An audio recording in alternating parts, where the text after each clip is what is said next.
Queridos irmãos, queridas irmãs, neste sábado vamos rezar Lucas capítulo 20, 27 a 40.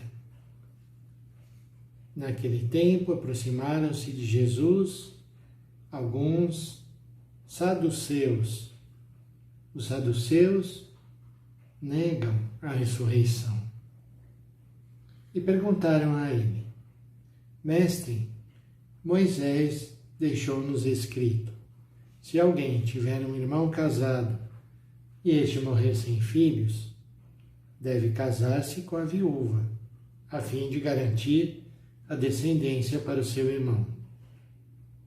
Ora, havia 7 irmãos. O primeiro casou e morreu sem deixar filhos. Também o segundo e o terceiro se casaram com a viúva. E assim os 7. Todos morreram sem deixar filhos. Por fim, morreu também a mulher.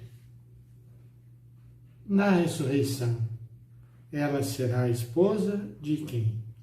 Todos os 7 estiveram casados com ela. Jesus respondeu aos saduceus: nesta vida, os homens e as mulheres casam-se. Mas os que forem julgados dignos da ressurreição dos mortos e de participar da vida futura, nem eles se casam, nem elas se dão em casamento. Já não poderão morrer, pois serão iguais aos anjos, serão filhos de Deus, porque ressuscitaram. Que os mortos ressuscitam, Moisés também o indicou, na passagem da sarça, quando chama o Senhor, o Deus de Abraão, o Deus de Isaac e o Deus de Jacó. Deus não é o Deus dos mortos, mas dos vivos, pois todos vivem para Ele. Alguns doutores da lei disseram a Jesus: Mestre, tu falaste muito bem.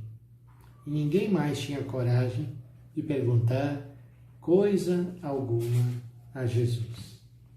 Palavra da salvação. Glória a vós, Senhor. Queridos irmãos e irmãs, onde está o problema deste evangelho, da pergunta colocada a Jesus? Esse caso hipotético que os saduceus perguntam, o objetivo não era obter uma boa explicação. O objetivo era colocar Jesus em problemas. E mais ainda, como o próprio Evangelho diz, os saduceus não acreditavam na ressurreição. E como é triste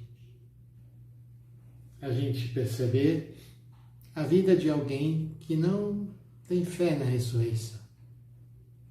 A ressurreição é a verdade mais profunda, mais fundamental. São Paulo escreveu: se Cristo não ressuscitou, a nossa fé é vazia. Mas muitos vivem como se não existisse ressurreição. Preocupados, apegados às coisas desse mundo, sem essa perspectiva de uma vida para sempre. Então, temos que produzir, temos que consumir, temos que aproveitar a vida, porque ela é um sopro e passa. Quem vive sem essa perspectiva de uma vida futura, de uma vida de comunhão com o Senhor, tem uma vida muito triste, muito sem perspectiva de realização. Pois era assim que viviam esses homens, preocupados com seu poder, com o reconhecimento que poderiam obter das pessoas.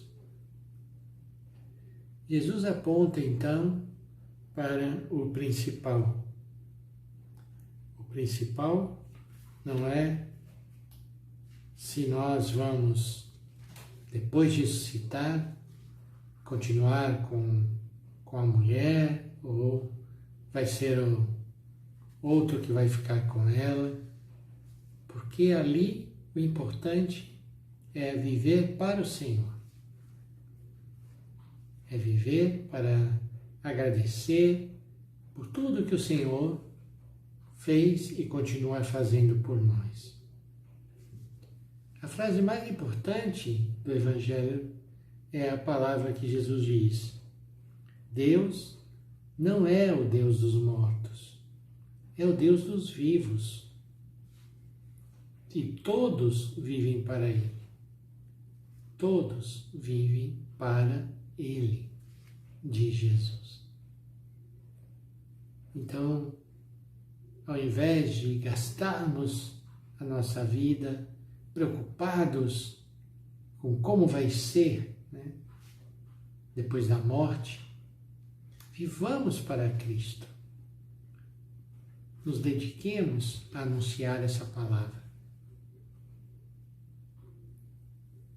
Eu acho interessante o final do Evangelho, onde diz que alguns doutores da lei, ouvindo a explicação de Jesus, disseram a ele: Mestre, tu falaste muito bem.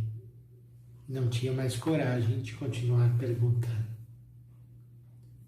Então, que nós possamos também viver esse Evangelho.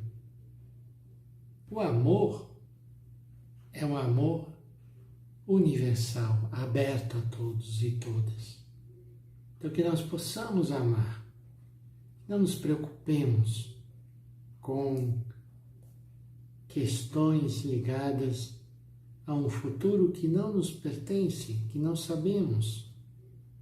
Outro dia nós rezávamos, ninguém sabe nem o dia, nem a hora. Mas vivamos preparados para quando chegar esse momento, a gente poder correr ao encontro do Senhor e receber aquele abraço, aquele afeto do nosso Pai. Vamos pedir então ao Senhor que este sábado seja um sábado de muita bênção, de muita graça, de nós podermos experimentar o amor dele por nós. Em nome do Pai, do Filho e do Espírito Santo. Amém.